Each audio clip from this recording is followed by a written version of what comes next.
দুনিয়ার মুসিবতে সন্তান যদি পড়ে, মা জীবন দিয়ে সন্তানকে মুসিবত থেকে বাঁচায়।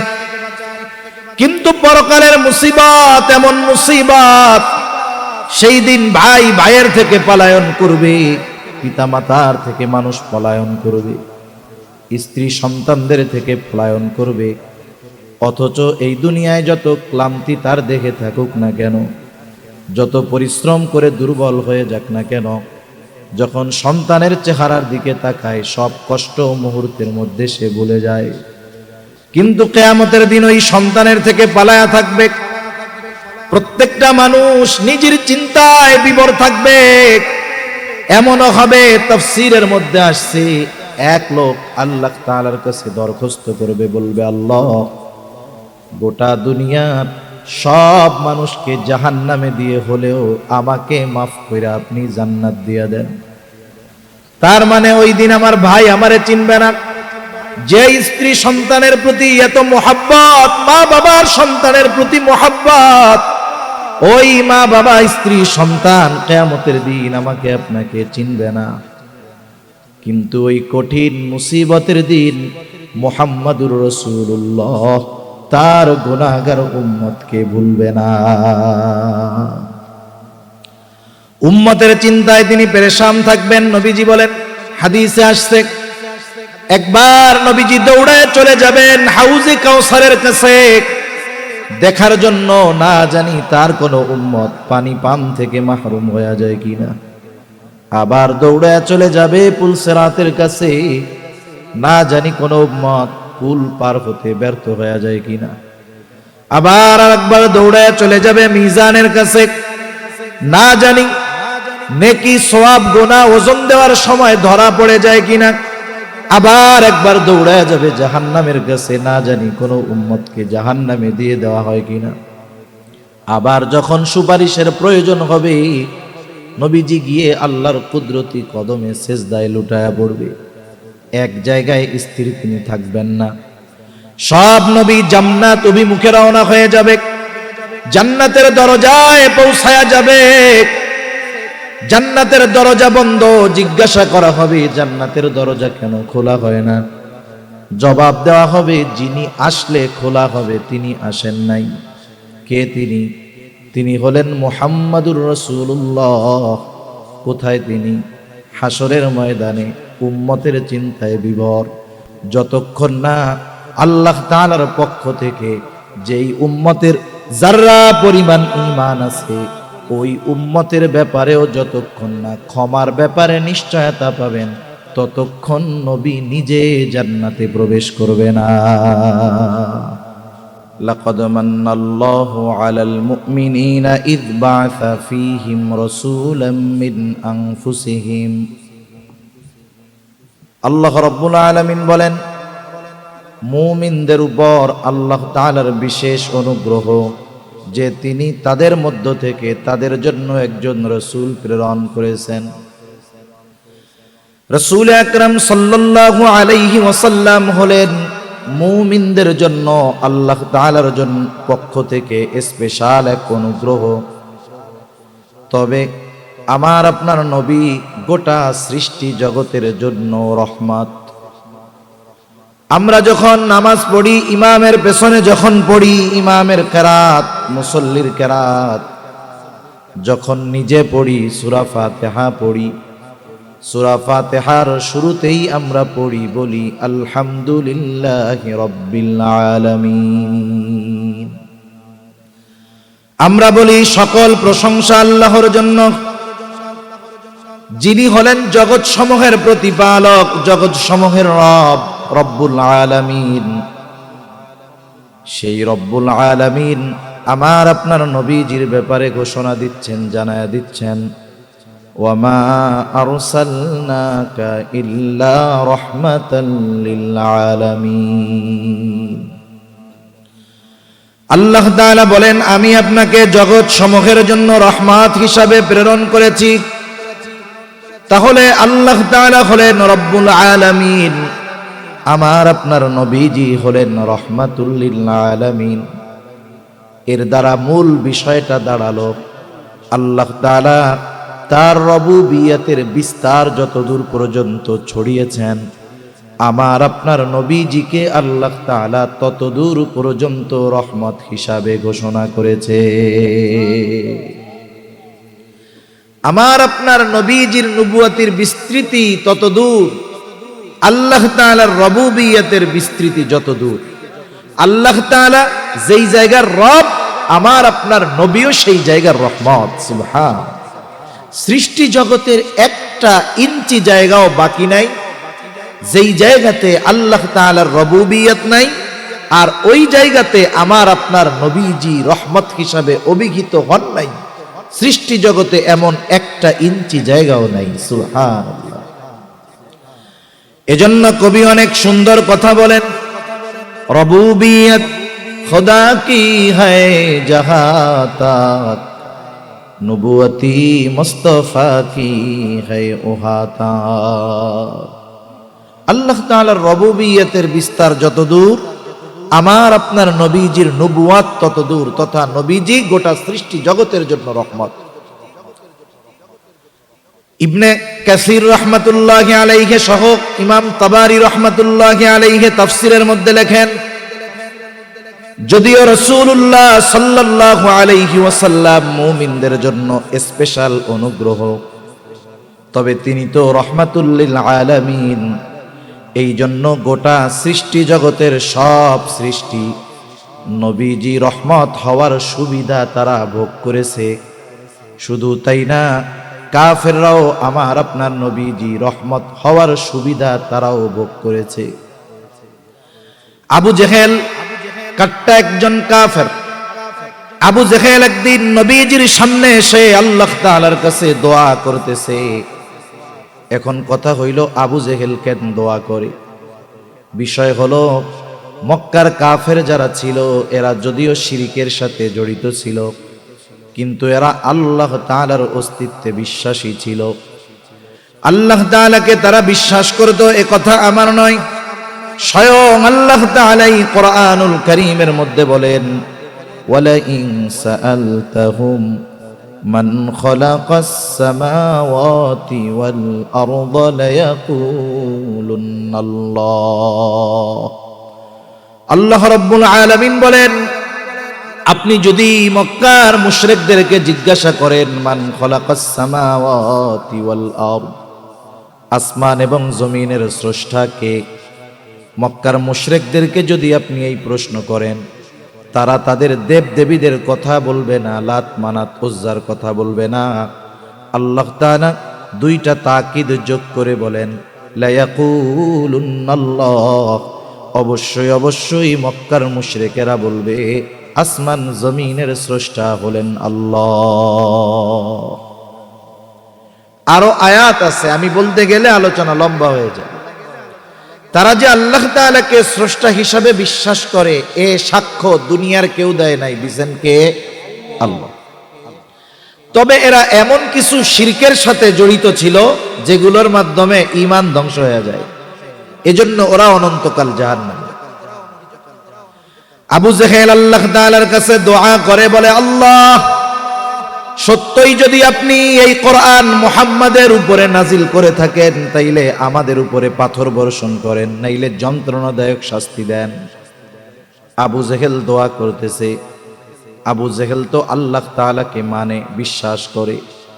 শুধু তাই না, নবীজি সাল্লাল্লাহু আলাইহি ওয়াসাল্লাম এক হাদিসের মধ্যে বলেন, আবু জেহেল আল্লাহ তাআলার কাছে দোয়া করেছে এবং আবু জেহেলের দোয়া ও আল্লাহ তাআলা কবুল করেছে।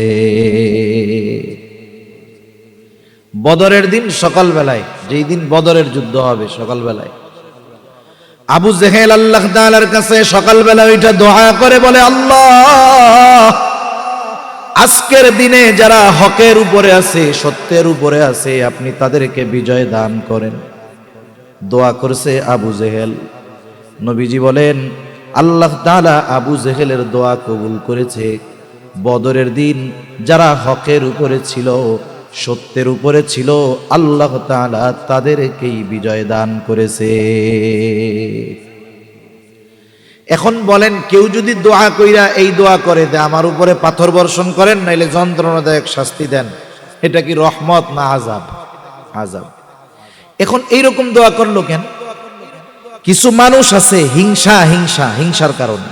একটা উদাহরণ দিলে বুঝতে সহজ হবে। সজাগ আছেন তো আপনারা? আচ্ছা, মাশাআল্লাহ। মনে করেন একজন গরিব মানুষ, অসহায় মানুষ, একেবারে দিন মজুর, অন্যের বাড়িতে কাজ করে খাওয়া লাগে তার।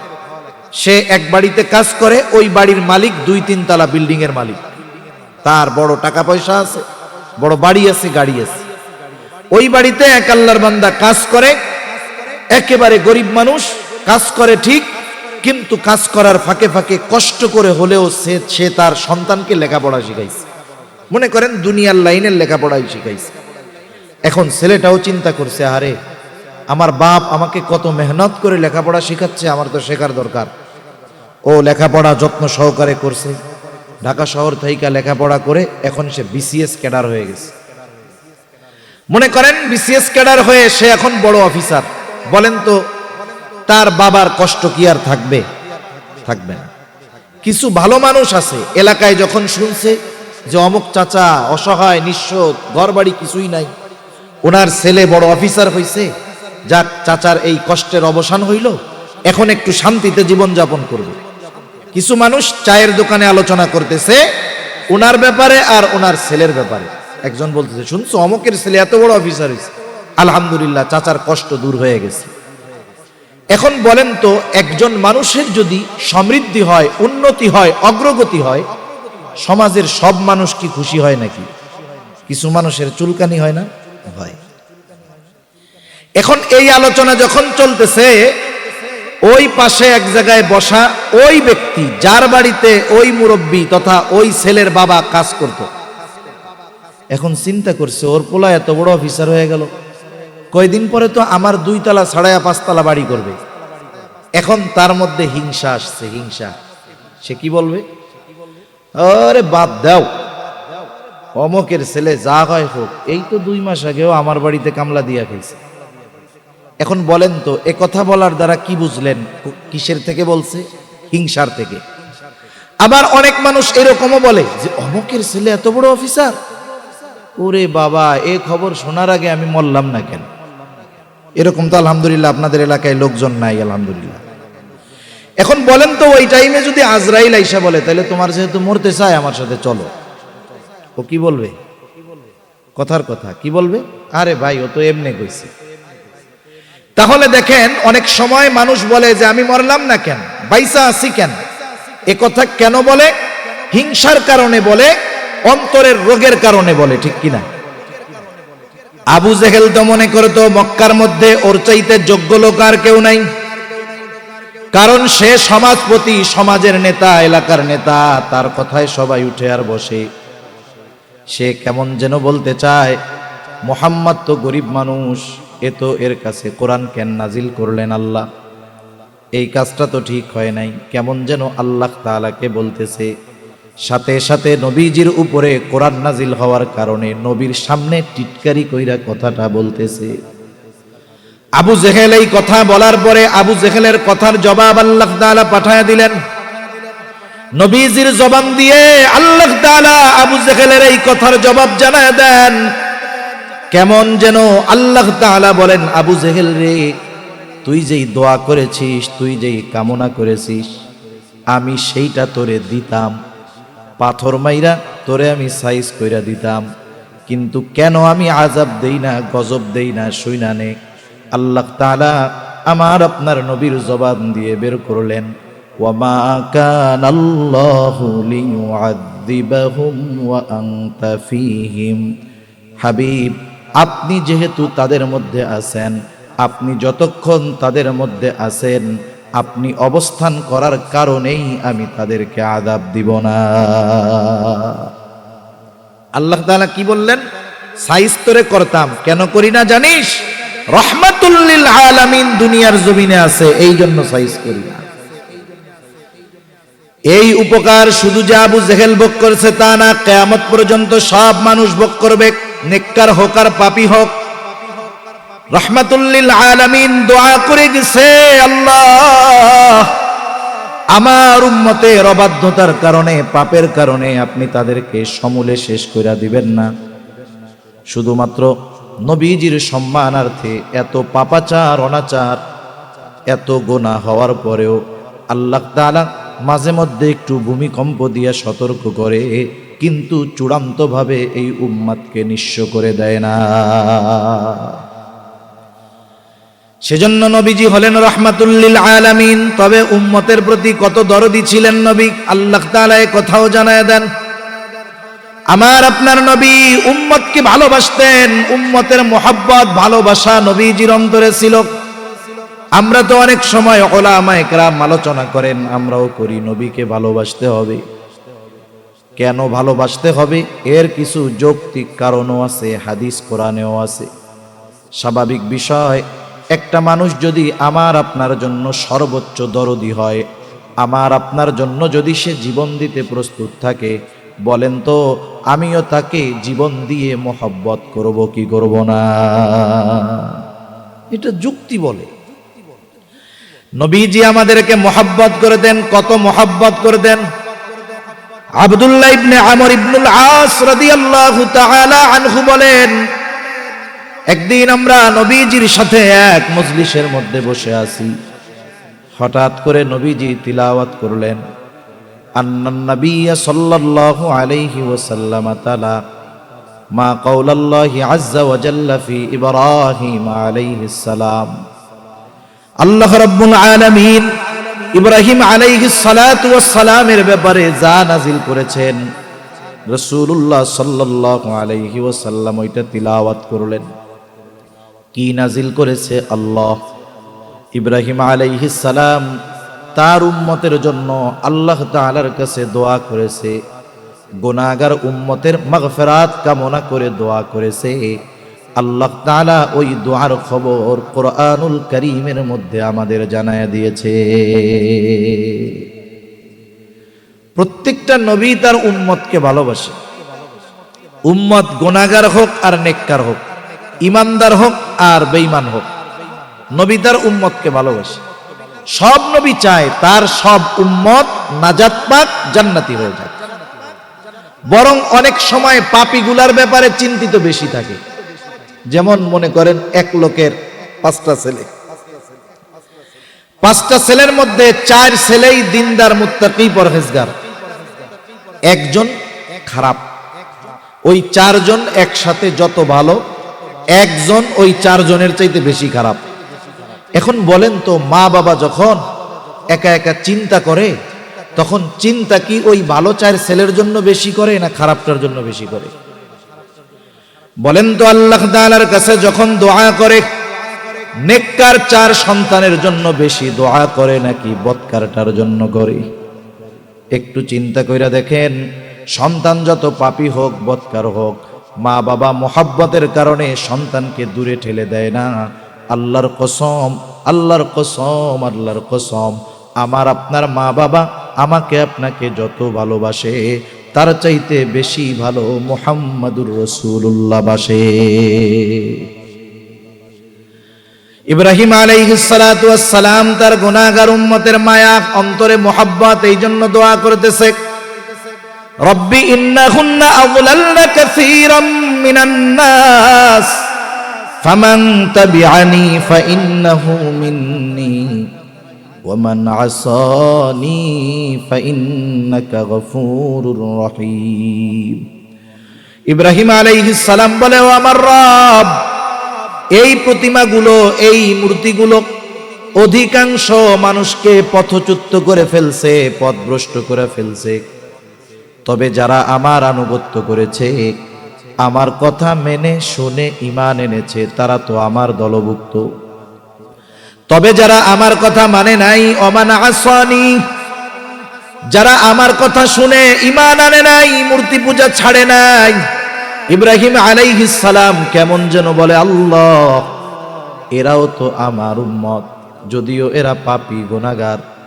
কেমন যেন ইব্রাহিম আলাইহিস সালাম বলে, আল্লাহ আপনি যদি চান আমার এই গুনাহগার উম্মত গুলারেও আপনি মাফ করে দিতে পারেন। কারণ কি? ফাইন্নাকা গফুরুর রহিম, আপনি হলেন অতিশয় ক্ষমাশীল আর দয়ালু, আপনি আমার গুনাহগার উম্মত গুলারেও মাফ কইরা দেন। রাসূলুল্লাহ وقال عيسى عليه السلام إن تعذبهم فإنهم عبادك।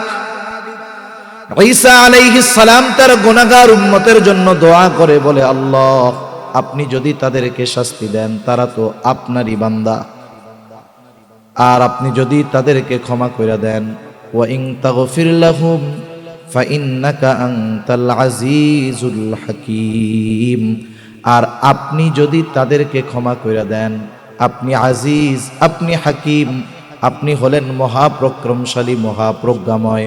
আপনি যদি আমার উম্মত আপনার গুনাহগার বান্দাকে ক্ষমা করে দেন, কেউ আপনাকে জিজ্ঞাসা করবে না, কারণ জানতে চাইবে না, কারণ আপনি তো আজিজ, আপনি তো হাকিম। ঈসা আলাইহিস সালাম বলতেছে আমার গুনাহগার উম্মত গুলারে মাফ কইরা দেন। অনেক সময় অনেক কথা আমাদের মনে থাকে না, আরেকজনের ওই বিষয়টা করতে দেখলে, বলতে দেখলে তখন নিজের মনে পড়ে যায়, হয় না এরকম? অনেক সময় মনে করেন আপনি একটা জিনিস করবেন মনে নেই, কথার কথা বাসার থেকে বলছে, মোবাইলে 100 টাকা বইরা দিয়েন, বাজারে আসছেন আর মনে নেই, ভুলে গেছে। হঠাৎ দেখতেছেন আর একজন সামনে ওই টাকা রিসার্চের দোকানে টাকা রিসার্চ করতেছে, আরে মনে পড়ে গেছে, আমারও তো বাসার থেকে বলতে বলছিল। নবীজি যখন এই দুই নবীর দোয়া তিলাওয়াত করলেন যা তারা উম্মতের ব্যাপারে করছে, এইবার নবীজির অন্তরে তার গুনাহগার উম্মতের মুহাব্বতের জোশ উঠে গেছে। নবীজি এইবার দুই হাত উঁচু করে কান্না শুরু করে দিয়েছেন। নবীজি শুধু কান্না করেন আর বলেন আল্লাহুম্মা উম্মতি উম্মতি, আর কিছু বলেন না। আল্লাহ রাব্বুল আলামিন তো সব জানেন, নবীজি কিছু বলেন না, শুধু বলেন আল্লাহুম্মা উম্মতি উম্মতি। মূলত নবীজি কি বলতে চায়, দুনিয়ার কেউ জানুক আর না জানুক, বুঝুক আর না বুঝুক, যিনি জানেন, যিনি বোঝেন তিনি কে? আর একটু জোরে বলেন না কে? আর একটা উদাহরণ দিলে বুঝতে সহজ হবে। মনে করেন বৃহস্পতিবার বিকালবেলা আপনাদের সন্তান নাতিপোতা, ছোট ভাই বেরাদার মাদ্রাসায় পড়ে না, ছোট ছোট বাচ্চা হেফজখানায় পড়ে, মক্তবে পড়ে, মাদ্রাসায় আবাসিক থাকে, বাসা মনে করেন এখান থেকে 1.5-2-5 কিলোমিটার দূরে। এখন এই ছোট বাচ্চাটা বৃহস্পতিবার আসরের পরে হুজুরের সামনে আইসা বৈশা খালি কান্না করতেছে, কিছু কয় না। বলেন তো যাদের সন্তান মাদ্রাসায় আছে, ছোট্ট একটা বাচ্চা যদি বৃহস্পতিবার আসরের পরে হুজুরের সামনে বৈশা কান্না করে, কিছুই বলা লাগবে না। বলেন তো ওই বাচ্চার কান্নার কারণ হুজুর বুঝবে কি বুঝবে না? কেন কান্না করে? মূলত সে বাসায় যাইতে চায়, হুজুর বুঝে। এরপরেও বলে কেন কান্না করো বলো, ওলা আরো কান্না বাড়ায় দেয়। একটু পরে বলে যতই কান্না করো লাভ হবে না, কেন কান্না করতেছো আগে এটা তোমারে বলতে হবে। এইবার ওই ছোট বাচ্চাটা যখন বলে হুজুর আমার মার জন্য পেট পুড়তেছে, বুক পুড়তেছে, পরাণ পুড়তেছে, আমি একটু বাসায় যাবো, ছুটি দেন। এইবার হুজুর একটা হাসি দিয়া বলে ঠিক আছে যাও, আগামীকাল সন্ধ্যার আগে আবার মাদ্রাসায় চলে আসবা। তাহলে দেখেন হুজুর কারণ বুঝার পরেও ছাত্রর মুখ দিয়ে কেন শুনতে চায়, এটা হলো উস্তাদ ছাত্রের একটা মহব্বতের বহিঃপ্রকাশ। আল্লাহ তাআলা সব জানেন তার হাবিব কি বলতে চায়, এরপরেও হাবিবের জবান দিয়ে শুনতে চায়। জিবরাইল আলাইহিস সালামকে পাঠায় দিয়েছে, যাও মুহাম্মাদের কান্নার কারণটা জিজ্ঞাসা করো। জিবরাইল আলাইহিস সালাম আয়েশা বলে আপনি কান্না করেন কেন?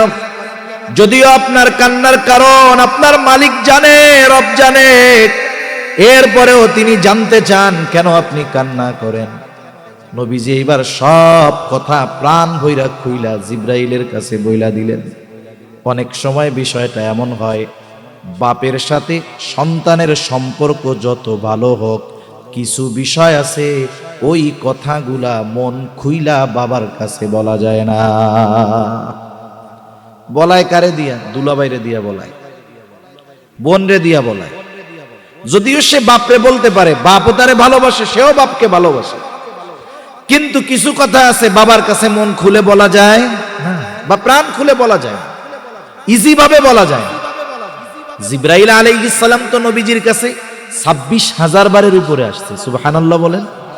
এতবার আসছে, তার সাথে একটা গহীন সম্পর্ক হয়ে গেছে না?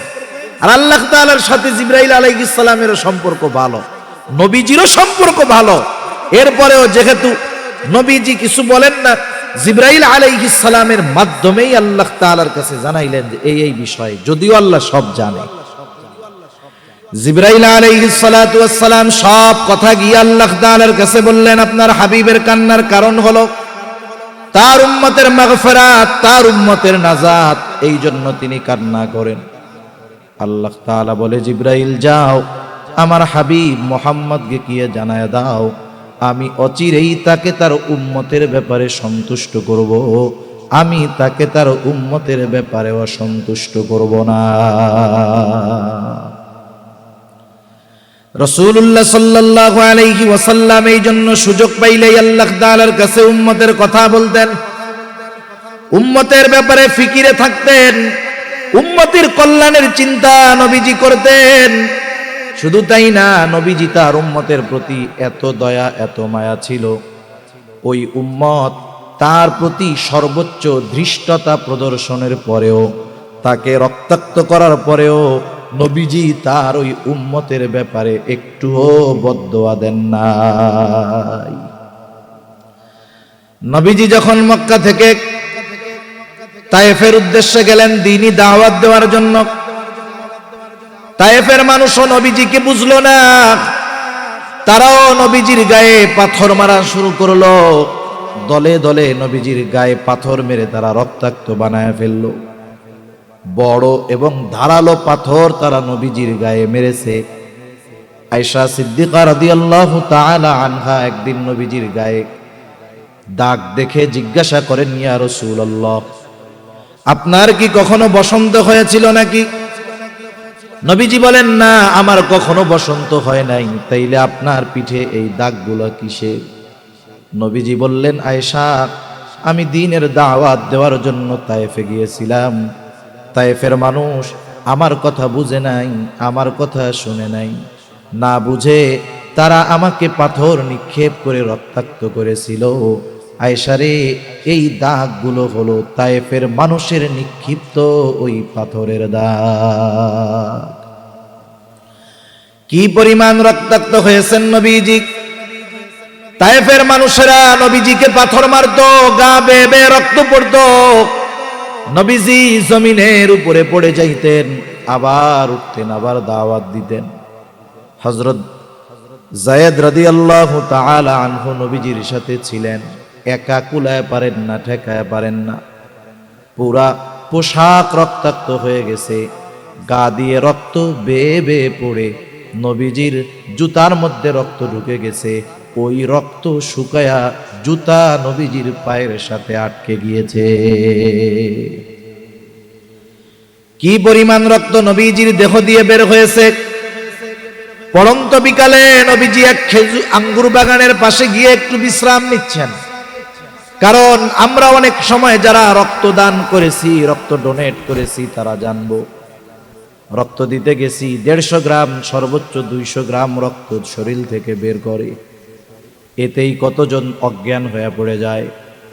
নবীজির গা দিয়ে অনেক রক্ত পড়ছে, নবীজি ক্লান্ত, একটু বিশ্রাম নিচ্ছেন।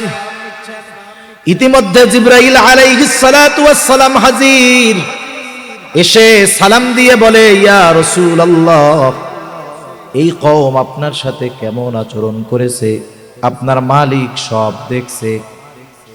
আজকে আমার সাথে নতুন একজনকে পাঠানো হয়েছে, যেই ফেরেশতা ইতিপূর্বে আপনার কাছে আসে নাই। নবীজি বলেন, এইবার ওই নতুন ফেরেশতা আমার কাছে এসে সালাম দেওয়ার পরে বলতেছে, ইয়া রাসূলুল্লাহ, আপনার কওম আপনার সাথে কেমন আচরণ করেছে আপনার মালিক সব দেখছে, তিনি আমাকে আপনার নিকটে পাঠিয়েছেন আপনার আদেশ পালন করার জন্য, আপনি যা বলবেন তাই মানার জন্য। আপনি যদি আমাকে আদেশ দেন, নির্দেশ দেন, যেই সম্প্রদায় আপনার সাথে এমন আচরণ করেছে, আপনি যদি আমাকে নির্দেশ দেন, 2 পাহাড় দিয়ে তাদেরকে এমন ভাবে পিষে দেওয়া হবে, ওইখানে যে একটা জনবসতি ছিল, তার কোনো অস্তিত্ব থাকবে না। একটু চিন্তা কইরা দেখেন আমরা কতটা প্রতিশোধ পরায়ণ। 10 বছর আগে কেউ যদি আমাদের দিকে একটু চোখ গরম করে তাকায় থাকে, 10 বছর পরে যদি আমি পাওয়ার পাই, ক্ষমতা পাই, আমি চিন্তা করি 10 বছর আগে যে আমার দিকে চোখ গরম কইরা তাকাইছে তার চোখটাই তুইলা দিমু। ঠিক কিনা বলেন? কিন্তু নবীজি এমনটাও বলেন নাই যে হালকা পাতলা দিয়া একটু শায়েস্তা কইরা দাও, বরং নবীজি কি বললেন চিন্তা কইরা দেখেন। কেন তিনি রহমাতুল আলামিন, কেন অন্তরের মধ্যে উম্মতের মায়া, উম্মতের মোহাব্বত ভরা। নবীজি একটু আরাম করতেছিলেন, ফেরেশতা ওই কথা বলার পরে নবীজি একটু সোজা হয়ে বসলেন। কেমন যেন নবীজি বলতেছেন, শোনো, তুমি তো আমাকে বলতেছো আদেশ দেন 2 পাহাড় দিয়ে তাদেরকে পিষে দেই, তবে শোনো তাদের ব্যাপারে আমার বক্তব্য কি। নবীজি বললেন, বাল আরজু আন ইয়াখরুজাল্লাহু মিন আসলাবিহিম মান ইয়াবুদুল্লাহা ওয়াহদাহু ওয়া লা ইউশরিকু বিহি শাইআ। নবীজি বলেন, শোনো, 2 পাহাড় দিয়ে পিষে হত্যা করা নয়, নিশ্চিহ্ন করা নয়, বরং আমি আল্লাহ তাআলার কাছে তাদের ব্যাপারে এই আশা পোষণ করি যে আল্লাহ রাব্বুল আলামিন এই মানুষগুলোর মধ্য থেকে এমন এক প্রজন্ম বের করবে, এমন এক জাতি বের করবে যারা এক আল্লাহর ইবাদত করবে, তার সাথে কারো শরীক করবে না। উম্মতের প্রতি নবীজির মহব্বত কত, ভালোবাসা কত। যাই হোক, অনেক রাত হয়ে যাচ্ছে। এখন বলেন, কিছু বিষয় আছে আমরা দেখি না, জানি না, কিন্তু আমাদেরকে এমন ব্যক্তি জানান যে ওই ব্যক্তির বিশ্বস্ততার কারণে তার কথা আমরা মাইনা নেই। মনে করেন আজ থেকে 25-30 বছর আগে মোবাইল ছিল না, ওই সময়ে দেখা কথা বলার চিন্তা করা এটাও তো অসম্ভব ছিল। অনেক সময় এমন হইতো যে একজন বিবাহ করছে, বিবাহ করে 1 বছর বাড়িতে ছিল, এরপরে আবার প্রবাসে চলে গেছে। প্রবাসে যখন গেছে তার স্ত্রী সন্তান সম্ভবা, সে সন্তানের মুখ দেখে বিদেশের বাড়িতে যাইতে পারে না। একটানা 10 বছর বিদেশের বাড়িতে থাকছে। এর মধ্যে সন্তানও বাবাকে দেখে নাই, বাবাও সন্তানকে দেখে নাই। চিঠির মাধ্যমে যোগাযোগ, কথাও বলার সুযোগ নাই। বলেন তো, 10 বছর পরে ওই লোক যখন প্রবাস থেকে আসে, দেখার পরে কি তার সন্তান তাকে চিনবে? চিনবে না। কিন্তু যখনই মা বলবে এই যে তোমার আব্বা, 1 লাফ দিয়া কোলে উঠা যাবে। ঠিক কিনা বলেন? যাচাই বাছাই করবে না যে আসলে আমার আব্বা কিনা, একটু টেস্ট করার দরকার, বোঝার দরকার। মার কথায় বিশ্বাস করে যাকে চিনে নাই, দেখে নাই, কথা হয় নাই, তাকে তার বাবা বলে স্বীকৃতি দিতে, স্বীকার করতে একটুও দ্বিধাদ্বন্দ্বের মধ্যে সে পড়ে না। ঠিক কিনা বলেন? নবীজি যে আমাদেরকে ভালোবাসেন এ কথা দুনিয়ার কেউ বলেন নাই। নবীজি যে আমাদের ভালোবাসেন এ কথার সাক্ষ্য দিয়েছেন আল্লাহ। কে একটু জোরে বলেন? উম্মতের প্রতি নবীজির দরদ, মায়া, মোহাব্বত, ভালোবাসা কত, এ সাক্ষ্য দিয়েছেন আল্লাহ। আর একটা কথা মনে আসলো তাই বলি। নবীজি যখন উম্মতের মাঝে দাওয়াত দিতেন, বিশেষ করে মক্কার কাফেররা যখন নবীজির দাওয়াত মানে নাই, বরং উল্টা আরো বিরোধিতা করছে, নবীজি কষ্ট পাইছেন অনেক। কারণ একজন অপরিচিত মানুষকে একটা কথা বললে যদি বিশ্বাস না করে এক ব্যাপার, কিন্তু যাদের মধ্যে নবীজির 40টা বছর পার হয়েছে, যেই মানুষগুলো নবীজিকে আল আমিন উপাধি দিয়েছে, যেই মানুষগুলোই নবীজিকে as-সাদিক উপাধি দিয়েছে, ওই মানুষগুলোই যখন নবীজির কথা বিশ্বাস করে নাই, মেনে নেয় নাই, বলেন তো নবীজির কষ্ট বেশি লেগেছে নাকি কম লেগেছে? একটা কথা সাধারণভাবে কেউ বিশ্বাস না করলে আমার কিছু আসে যায় না, কিন্তু ওই কথাটা যদি আমার আপনার বাবা, মা, কাছের মানুষ অবিশ্বাস করে, উল্টা অবিশ্বাস করে আর বলে দূর এইসব বাদ দিতে, ফালতু কথা। আপনি বলতেছেন সত্য কথা, তাদের উপকারের কথা, তারা বলে ফালতু কথা। অন্য কেউ বললে যেমন তেমন, যদি কাছের মানুষগুলো এইরকম করে তাহলে কষ্ট বেশি লাগবে না কম লাগবে? টেনশনে খাওয়া দাওয়া বন্ধ হয়ে যাবে। নবীজিরও খাওয়া দাওয়া বন্ধ হয়ে গেছে, চিন্তায় যাহারে এরা তো সব আমার কাছের মানুষ, কিন্তু এরা আমার কথা বিশ্বাস করে না কেন, কথা মেনে নেয় না কেন? এরাই তো আমাকে সত্যবাদী উপাধি দিয়েছে, এরাই তো আমাকে আল আমিন বিশ্বস্ত উপাধি দিয়েছে, এরাই আমার কথা এখন মানে না। নবীজির অন্তরে কষ্ট, পেরেশানি। খাওয়া দাওয়া কমায় দিছেন, পেরেশানিতে খাওয়া দাওয়া কমছে, শারীরিকভাবে দুর্বল হয়ে গেছেন। কতটা অসুস্থ হয়েছেন, সে অসুস্থতার কথা আল্লাহ তাআলা বলেন, লাআল্লাকা বাখিউন নাফসাকা আলা আথারিহিম ইল্লাম ইউমিনু বিহাদাল হাদিসি আসাফা। এরা আপনার কথাগুলো মেনে না নেওয়ার কারণে, আপনার কথা মেনে ঈমান না আনার কারণে আপনি নিজেকে নিজে মৃত্যু মুখে ঠেলে দিচ্ছেন। তাহলে উম্মতের চিন্তায় নবীজি কতটা বিভোর ছিলেন যে উম্মত ঈমান না আনার কারণে অসুস্থ হয়ে যাইতেন। ওই নবী উম্মতের প্রতি কেমন দরদি এই ঘোষণা দিচ্ছেন আল্লাহ, সে কথাই আল্লাহ তাআলা বলেন, লাকাদ জাআকুম রাসূলুম মিন আনফুসিকুম আজিজুন আলাইহি মা আনিতুম হারিসুন আলাইকুম বিল মুমিনিনা রাউফুর রহিম।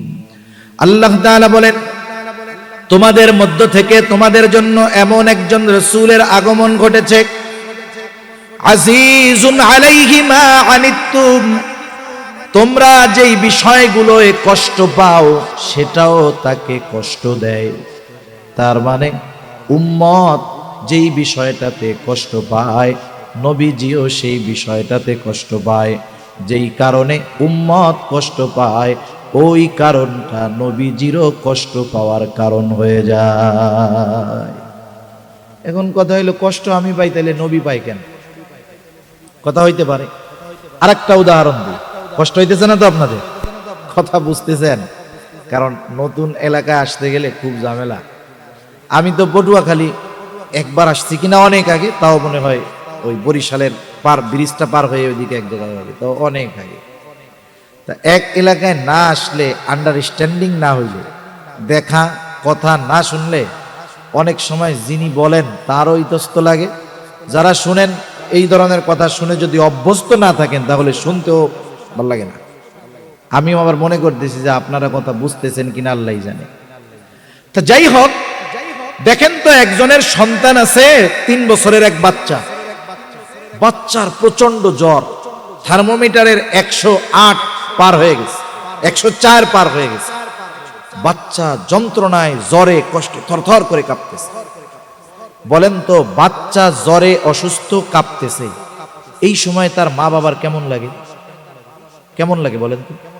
বাস্তবতা হলো, ওই বাচ্চা জ্বরে যেরকম কষ্ট পায়, তার চাইতে ওই বাচ্চার ওই অবস্থা দেখে মা বাবা আরো বেশি কষ্ট পায়। মনে মনে আল্লাহ রাখে, আল্লাহ রোগটা আমারে দিয়ে আমার পোলাটারে সুস্থ করো তো।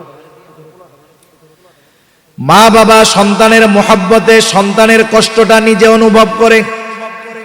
রহমাতুল লিল আলামিন আমাকে আপনাকে মা বাবার চাইতে বেশি মোহাব্বত করে বিধায়, মা বাবার চাইতে বেশি ভালোবাসে বিধায়, আমার আপনার জন্য কষ্টের কারণ যেগুলো হবে, ওটাও নবীজির জন্য কষ্টের কারণ হয়ে যায়।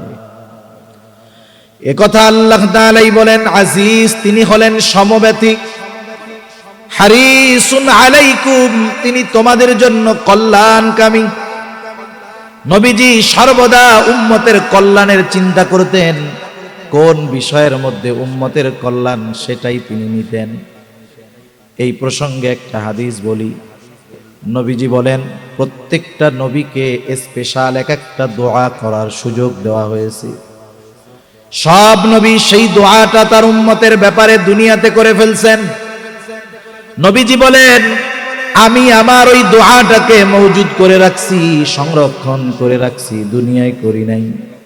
কিয়ামতের দিন ওই দোয়াটা আমি আমার উম্মতের জন্য সুপারিশ হিসাবে আল্লাহ তাআলার কাছে করব। সেজন্য নবীজি হলেন উম্মতের সর্বোচ্চ কল্যাণকারী। স্পেশাল ভাবে মুমিনদের জন্য বিল মুমিনিনা রাউফুর রহিম। আল্লাহ তাআলা বলতেছেন, ওই নবী তার মুমিন উম্মতের জন্য হলেন রউফ, ওই মুমিন উম্মতের জন্য হলেন রহিম। নবীর ব্যাপারে বলতেছে আল্লাহ, আপনারা জানেন, হয়তো জেনে থাকবেন। বলেন তো রউফ কার গুণবাচক নাম? আর একটু জোরে বলেন না। বলেন তো রহিম কার গুণবাচক নাম? দুনিয়ার কোন মাখলুক রউফ হতে পারে না, দুনিয়ার কোন মাখলুক রহিম হতে পারে না। অথচ আমার আপনার নবী আমাকে আপনাকে কত ভালোবাসে, এটা বোঝানোর জন্য আল্লাহ তাআলা স্বয়ং তার নিজের গুণবাচক নাম নবীজির শানে ব্যবহার করে বলতেছেন, শোনো, এই নবী হলেন তোমাদের জন্য অতি সদয় এবং পরম দয়ালু। এ কথাটা অনুধাবন করার বিষয়। বললাম, এই তো বলে ফেললাম। আল্লাহ তাআলা নবীজিকে বলতেছে যে আপনি হলেন রউফুর রহিম আপনার মুমিন উম্মতের ব্যাপারে। সুবহান। আমরা সেই নবীর উম্মত, যেই নবীর উম্মতের প্রতি ভালোবাসা বয়ান করে, বক্তব্য দিয়ে, কোনো মাপার মিটার দিয়ে অনুমান করা সম্ভব না। এই নবী যে উম্মতের প্রতি দরদ শুধু দুনিয়ায় তা না, কিয়ামতের কঠিন ময়দানেও নবীজি কিন্তু উম্মতকে ভুলবে না।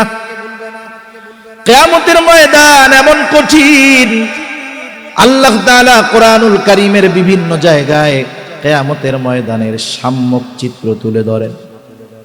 সূরা আবাসার মধ্যে আল্লাহ তাআলা বলেন, ইয়াউমা ইয়াফিরুল মারউ মিন আখিহি ওয়া উম্মিহি ওয়া আবিহি ওয়া সাহিবাতিহি ওয়া বানিহি লিকুল্লি ইমরিইম মিনহুম ইয়াউমাইযিন শা'নুন ইউগনি। দুনিয়ার মুসিবতে সন্তান যদি পড়ে, মা জীবন দিয়ে সন্তানকে মুসিবত থেকে বাঁচায়। কিন্তু পরকালের মুসিবত এমন মুসিবত, সেই দিন ভাই ভাইয়ের থেকে পলায়ন করবে, পিতামাতার থেকে মানুষ পলায়ন করবে, স্ত্রী সন্তানদের থেকে পলায়ন করবে। অথচ এই দুনিয়ায় যত ক্লান্তি তার দেহে থাকুক না কেন, যত পরিশ্রম করে দুর্বল হয়ে যাক না কেন, যখন সন্তানের চেহারার দিকে তাকায় সব কষ্ট মুহূর্তের মধ্যে সে ভুলে যায়। কিন্তু কিয়ামতের দিন ওই সন্তানের থেকে পালায়া থাকবে। প্রত্যেকটা মানুষ নিজের চিন্তায় বিভোর থাকবে। এমনও হবে, তাফসীরের মধ্যে আসছে, এক লোক আল্লাহ তাআলার কাছে দরখাস্ত করবে, বলবে, আল্লাহ, গোটা দুনিয়ার সব মানুষকে জাহান্নামে দিয়ে হলেও আমাকে মাফ করে আপনি জান্নাত দিয়ে দেন। তার মানে ওই দিন আমার ভাই আমারে চিনবে না। যে স্ত্রী সন্তানের প্রতি এত মোহাব্বত, মা বাবার সন্তানের প্রতি মোহাব্বত, ওই মা বাবা স্ত্রী সন্তান কিয়ামতের দিন আমাকে আপনাকে চিনবে না। কিন্তু ওই কঠিন মুসিবতের দিন মুহাম্মাদুর রাসূলুল্লাহ তার গুনাহগার উম্মতকে ভুলবে না। উম্মতের চিন্তায় তিনি পেরেশান থাকবেন। নবীজি বলেন, হাদিসে আসছে, একবার নবীজি দৌড়ায় চলে যাবেন হাউজে কাউসারের কাছে দেখার জন্য, না জানি তার কোনো উম্মত পানি পান থেকে মাহরুম হয়ে যায় কিনা। আবার দৌড়ায় চলে যাবে পুল সিরাতের কাছে, না জানি কোনো উম্মত পুল পার হতে ব্যর্থ হয়ে যায় কিনা। আবার একবার দৌড়ায় চলে যাবে মিজানের কাছে, না জানি নেকি সওয়াব গুনাহ ওজন দেওয়ার সময় ধরা পড়ে যায় কিনা। আবার একবার দৌড়ায় যাবে জাহান্নামের কাছে, না জানি কোনো উম্মতকে জাহান্নামে দিয়ে দেওয়া হয় কিনা। আবার যখন সুপারিশের প্রয়োজন হবে, নবীজি গিয়ে আল্লাহর কুদরতি কদমে সেজদায় লুটায়া পড়বে। এক জায়গায় স্থির তিনি থাকবেন না। সব নবী জান্নাত অভিমুখে রওনা হয়ে যাবে, জান্নাতের দরজায় পৌঁছায়া যাবে। জান্নাতের দরজা বন্ধ, জিজ্ঞাসা করা হবে জান্নাতের দরজা কেন খোলা হয় না। জবাব দেওয়া হবে, যিনি আসলে খোলা হবে তিনি আসেন নাই। কে তিনি? তিনি হলেন মুহাম্মাদুর রাসূলুল্লাহ। কোথায় তিনি? হাসরের ময়দানে উম্মতের চিন্তায় বিভোর। যতক্ষণ না আল্লাহ তাআলার পক্ষ থেকে যেই উম্মতের যাররা পরিমাণ ঈমান আছে, ওই উম্মতের ব্যাপারেও যতক্ষণ না ক্ষমার ব্যাপারে নিশ্চয়তা পাবেন, ততক্ষণ নবী নিজে জান্নাতে প্রবেশ করবে না। এখন বলেন, যেই নবীর আমাদের প্রতি এত দরদ, সেই নবীকে সর্বোচ্চ ভালোবাসার দরকার আছে না নাই? নবীকে ভালোবাসা এটা হলো মুমিনের ঈমান। কিছু কিছু ভালোবাসা আছে যেই ভালোবাসা কারণে আপ হয়, কারণে ডাউন হয়। বাবার প্রতি সন্তানের ভালোবাসা, এটা আপও হইতে পারে, ডাউনও হইতে পারে। বাবা যদি ইমানদার হয় ভালোবাসা বাড়বে, সন্তান যদি ইমানদার হয় ভালোবাসা বাড়বে। সন্তান যদি বেঈমান হয়, নবী বিদ্বেষী হয়, কোরআন বিদ্বেষী হয়, বলেন তো ভালোবাসা থাকবে না যাবে? কিন্তু নবীর প্রতি উম্মতের ভালোবাসা, উম্মতের ভালোবাসা নবীর প্রতি, এটা কখনো ডাউন হবে না, এটা শুধু বাড়তেই থাকবে। এ ভালোবাসার সম্পৃক্ততা ঈমানের সাথে। এজন্য নবীজিও বলেন, লা ইউমিনু আহাদুকুম হাত্তা আকুনা আহাব্বা ইলাইহি মিন ওয়ালিদিহি ওয়া ওয়ালাদিহি ওয়ান নাসি আজমাইন। নবীজি বলেন, তোমাদের মধ্যে কেউ ততক্ষণ পর্যন্ত মুমিন হতে পারবে না সে যতক্ষণ না তার পিতামাতা, সন্তান সন্ততি, এক কথায় সকলের চাইতে আমি নবীকে বেশি ভালো না বাসবে। 5টা মিনিটের মধ্যে আমি শেষ করে দিব ইনশাআল্লাহ। নবীজিকে ভালোবাসতে হবে, এটা আমল নয়, এই আমলটা ঈমানের সাথে সম্পৃক্ত। আমলের বিষয় হলো নফল ইবাদত, বেশি করলে সওয়াব, না করলে গুনাহ নেই। কিন্তু নবীজির ভালোবাসার ক্ষেত্রে ডাউন করার সুযোগ আছে নাকি শুধু বাড়াইতেই হবে? যেই ভালোবাসা ঈমানের সাথে সম্পৃক্ত, সেই ভালোবাসা নবীকে বাসতে হবে। কিন্তু নবীরই তো আমরা সামনে পাই নাই, কেমনে ভালোবাসবো? আবু বকর সামনে পাইছে, নিজের সব সম্পদাই না নবীজির খেদমতে দিয়া দিছে। তালহা নবীজিকে সামনে পাইছে, উহুদের ময়দানে নিজের বুকটাকে নবীর মহব্বতে ঢাল বানায়া দিছে। আমরা তো নবীকে সামনে পাই নাই, নবীকে আমরা কেমনে ভালোবাসবো? উম্মতের এই চিন্তা দূর করার জন্য নবী নিজেকে ভালোবাসার পদ্ধতি আমাদের বলে দিয়েছে। ওই পদ্ধতি অনুযায়ী নবীজিকে ভালোবাসতে হবে। নবীজিকে ভালোবাসার পদ্ধতি, নবীজি বলেন, মান আহাব্বা সুন্নতি ফাকাদ আহাব্বানি ওয়া মান আহাব্বানি কানা মাই ফিল জান্নাহ। নবীজি বলেন, যে আমার সুন্নাতকে ভালোবাসলো সে আমি নবীকে ভালোবাসলো, আর আমি নবীকে যে ভালোবাসলো সে আমি নবীর সাথে জান্নাতে থাকবে। নবীর সাথে জান্নাতে থাকতে হইলে জান্নাতে যাওয়া লাগবে, ঠিক কিনা বলেন? নবীজি আর এক হাদিসের মধ্যে বলেন, কুল্লু উম্মতি ইয়াদখুলুনাল জান্নাতা ইল্লা মান আবা। নবীজি বলেন, আমার সব উম্মত জান্নাতে প্রবেশ করবে, আবা উম্মত ছাড়া। জিজ্ঞাসা করা হলো, ইয়া রাসূলুল্লাহ, আবা উম্মত কারা? নবীজি বললেন, যারা আমার আনুগত্য করবে, আমার অনুসরণ করবে, তারা জান্নাতে যাবে, আর যারা আমার আনুগত্য করবে না তারা আবা উম্মত, তাদের ঠিকানা হবে জাহান্নাম। তাহলে এই দুই হাদিসের সমন্বয় করলে জবাব হয়, নবীজির সুন্নতকে যারা মোহাব্বতের সাথে অনুসরণ করবে, শুধু সুন্নতকে মোহাব্বত করলে হবে না, ওই সুন্নতের ধারক বাহক নিজেও হতে হবে। দাড়িওয়ালাকেই শুধু মোহাব্বত করলে হবে না, নিজেও দাড়িওয়ালা হতে হবে। এই দুই বিষয়ের সমন্বয় যখন ঘটবে, তথা সুন্নতকে মোহাব্বতের সাথে অনুসরণ করবে, নবীজি জানায় দেন সে আমার সাথে জান্নাতে অবস্থান করবে। নবীর সাথে জান্নাতে অবস্থান, এটা সবচেয়ে বড় পাওয়া। সাহাবায়ে কেরাম বলেন, আনাস রাদিয়াল্লাহু তাআলা, গ্রামের একজন লোক আসছে, আসার পরে নবীজিরে জিজ্ঞাসা করে, কিয়ামত কখন হবে? নবীজি উল্টা প্রশ্ন করেছে, মা আ'দাত্তা লাহা, তুমি কিয়ামতের জন্য কি পাথেয় সংগ্রহ করছো? বলে, আমি গ্রামের মানুষ তো, সহজ সরল। নবীজিও বলতেছে, যে যাকে ভালোবাসে, আল মারউ মা'a মান আহাব্বা, সে তার সাথেই অবস্থান করবে। হযরত আনাস রাদিয়াল্লাহু তাআলা আনহু বলেন, নবীজির মুখে যখন এই কথা শুনছি, ঈমান আনার পরে আমরা এতটা খুশি হই নাই যতটা খুশি হইছি এ কথা শুনে যে আমরা নবীর সাথে জান্নাতে থাকতে পারবো। সুবহানাল্লাহ, আমরা নবীর সাথে জান্নাতে থাকতে চাই। সুন্নাতের উপরে আমল করলে নবীজির সাথে জান্নাতে থাকা যাবে। দেখেন অনেক সুন্নাতবিহীন মানুষ আছে, যারা আছেন অনেকে শুনতেছে, সবার কাছেই একটা আরজ, শেষ কথা আমি বলে শেষ করে দিব।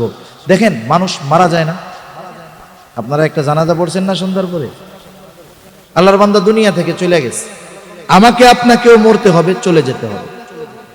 মৃত্যুর পরে যদি আমার পরিচয়টা মুসলমান থাকে, মুসলমানিত্ব থাকার না থাক, যদি পরিচয় মুসলমান থাকে, মুসলমানিত্ব এক জিনিস, মুসলমান আর এক জিনিস। সার্টিফিকেটে লেখা নামে মুসলমান। আমাদের বাংলাদেশে অনেক নাস্তিক আছে, ইসলাম বিদ্বেষী, মুসলমানের ঘরে জন্ম নিছে, নাম মুসলমান। আমি কারো নাম বলি নাই বা বলাটা পছন্দ করি না, অনেকে যদি ওটা জরুরি হয় তখন তো বলার দরকার। এখন বলতে গেলে সামগ্রিকভাবে অনেকের নাম আসবে। এখন বলেন তো, ওই লোকটা যখন মারা গেছে, কথার কথা যে মইরা গেছে এটাই কি? হুমায়ুন আজাদ একজন লেখক ছিল, ঢাকা ভার্সিটির একজন প্রফেসর ছিলেন বাংলা বিভাগের সম্ভবত। এই বেটা একজন নাস্তিক, স্বঘোষিত নাস্তিক। ওই বেটা যখন মারা গেছে, নাম হুমায়ুন আজাদ না? কত সুন্দর নাম না? সার্টিফিকেট বা সবকিছুর মধ্যে মুসলমান। ওর তো গোসল দিছে, কাফন পরাইছে, ওর কিন্তু জানাজাও দিছে, আবার কবরেও রাখছে। এখন আমি আপনি মারা গেলে পরে ও তো এই কাজগুলোই করবে নাকি? যদি পরিচয় মুসলমান থাকে কাজটা করবে, মুসলমানিত্ব থাকার না থাকে। এখন এই যে মনে করেন সর্বশেষ কাফন পরাইলো, গোসল দিল, কাফন পরাইলো, জানাজা হলো, লাশের খাটিয়াটা নিয়ে যখন কবরের পাশে যাওয়া হবে, দুইজন কবরের মধ্যে নামবে, আর একজন উপরে থাকবে। দুইজন উপর থেকে নিচের দুইজনকে লাশটা ধরায় দিবে। এই যে লাশটা যখন নামায় তখন একটা দোয়া পড়ে, এই দোয়াটা আপনারা জানেন কি? কি বলে বলেন তো? বিসমিল্লাহি ওয়া আলা মিল্লাতি রাসূলিল্লাহ। এই দোয়াটার শাব্দিক অর্থ আমরা হয়তো জানি, কিন্তু প্রত্যেকটা কথার শাব্দিক অর্থের পাশাপাশি একটা মর্মার্থ আছে। এই কথাটা বলেই আমি শেষ করে দিব। আমরা দোয়া করে কবরে যখন লাশটারে রাখি, মূলত কি বলি? বুজুর্গানে দিন বলেন, ওই সময় আমরা আল্লাহ তাআলার কাছে বলি, আল্লাহ, আপনার নামে এমন একজন ব্যক্তিকে এখন কবরের মধ্যে রাখতেছি, যার গোটা হায়াত সুন্নাতের উপরে পরিচালিত হয়েছে। সে যখন মারা গেছে সুন্নাতের উপরে ছিল, যখন তাকে আমরা কবরস্থ করতেছি এখনো সে সুন্নাতের উপরেই আছে। এই অবস্থায় আপনার নামে তাকে কবরস্থ করতেছি। এই দোয়াটা বইলা যাকে কবরে রাখা হলো, নিজের মধ্যেও সুন্নাতের বালাই নাই, সারাটা জীবন সুন্নাত আর সুন্নাত ওয়ালাদের বিরোধিতা করে গেছে। বলেন তো, ওই ব্যক্তির ক্ষেত্রেও তো এই দোয়াটা পড়ে কবরে রাখা হবে, তবে ওই ব্যক্তির ক্ষেত্রে এই দোয়াটা সত্য হবে নাকি মিথ্যা হবে? এজন্য আমরা নিজেরা মাঝে মধ্যে একটু নিজেদের সাথে দর কষাকষি করব, নিজেদের সাথে হিসাব করব। যে বলা যায় না আগামীকাল সকালটা আমার নাও দেখা হতে পারে, আমাকেও তো কবরে রাখবে। এই দোয়া বলে, এই দোয়া বলবে, দোয়ার সাথে আমার বাস্তবতার মিল আছে কিনা এটা মিলায় দেখতে হবে। যদি কথাগুলার সাথে বাস্তবতার মিল না থাকে, আমার অনন্তকালের সফর, ওই সফরের প্রথম ঘাঁটি হলো কবর। ওই প্রথম ঘাঁটি কবরে আমাকে রাখা হবে মিথ্যা কথা বলে।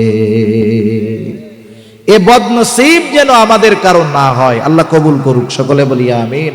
আল্লাহ সুবহানাহু ওয়া তাআলা আমাদের সকলকে নবীজির আমাদের প্রতি মহব্বতকে পূর্ণ অনুধাবন করার তৌফিক দিন, সাথে সাথে নবীজিকে পরিপূর্ণ মহব্বত তথা সুন্নতকে মহব্বতের সাথে অনুসরণ করার তৌফিক আল্লাহ দান করুন, সকলে বলি আমিন।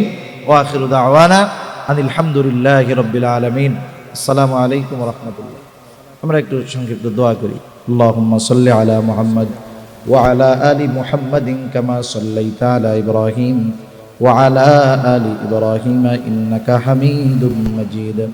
আল্লাহুম্মা বারিক আলা মুহাম্মাদিন ওয়া আলা আলি মুহাম্মদ কামা বারাকতা আলা ইব্রাহিম ওয়া আলা আলি ইব্রাহিম ইন্নাকা হামিদুম মাজিদ। আলহামদুলিল্লাহি রাব্বিল আলামিন ওয়াল আকিবাতু লিল মুত্তাকিন والصلاة والسلام على خير خلقه محمد وعلى آله وأصحابه أجمعين ربنا ظلمنا أنفسنا وإن لم تغفر لنا وترحمنا لنكونن من الخاسرين ওগো আল্লাহ, শীতের ভিতরে গভীর রাত পর্যন্ত আপনার কিছু বান্দাদেরকে নিয়ে দিনই আলোচনা করলাম। আয় আল্লাহ, যে আলোচনাগুলো হলো, যে যেখান থেকে শুনেছে, আমাদের সকলকে আমলের কথাগুলোর উপরে আমল করবার তৌফিক আল্লাহ আপনি দিয়ে দেন ইয়া রাব্বাল আলামিন। খাস করে আজকের মাহফিল কবুল করে নেন। আগামী 2 দিনও মাহফিলের বাকি আছে আল্লাহ, সুন্দরভাবে যথাযথভাবে এই আয়োজন সমাপন করার তৌফিক আল্লাহ আপনি দিয়ে দেন আল্লাহ। যেই মাদ্রাসার উদ্যোগে মাহফিল, মাদ্রাসা খানা কবুল আর মঞ্জুর করে নেন ইয়া রাব্বাল আলামিন। খাস করে মাদ্রাসার প্রতিষ্ঠাতা জননন্দিত ওয়াইজ আয় আল্লাহ মুফতি হাবিবুর রহমান মিসবাহ, ওনার সকল ধরনের দ্বীনি খেদমতগুলোকে কবুল আর মঞ্জুর করে নেন ইয়া রাব্বাল আলামিন। মাদ্রাসার যা জরুরত আছে আপনি পূরণের ব্যবস্থা আল্লাহ করে দেন ইয়া রাব্বাল আলামিন। খাস করে আমরা যারা হাত উঁচু করেছি, আমাদের আত্মীয় স্বজন যে যেখানে আছে মাফ করে দেন আল্লাহ। আয় আল্লাহ, খাস করে আমাদের যাদের মা বাবা দুনিয়া ছেড়ে চলে গেছে, গুনার কারণে যদি কারো মা বাবার কবরে আযাব হয়, আল্লাহ আপনি কবরের আযাব মাফ করে কবরকে আপনি জান্নাতের টুকরো বানায়া দেন।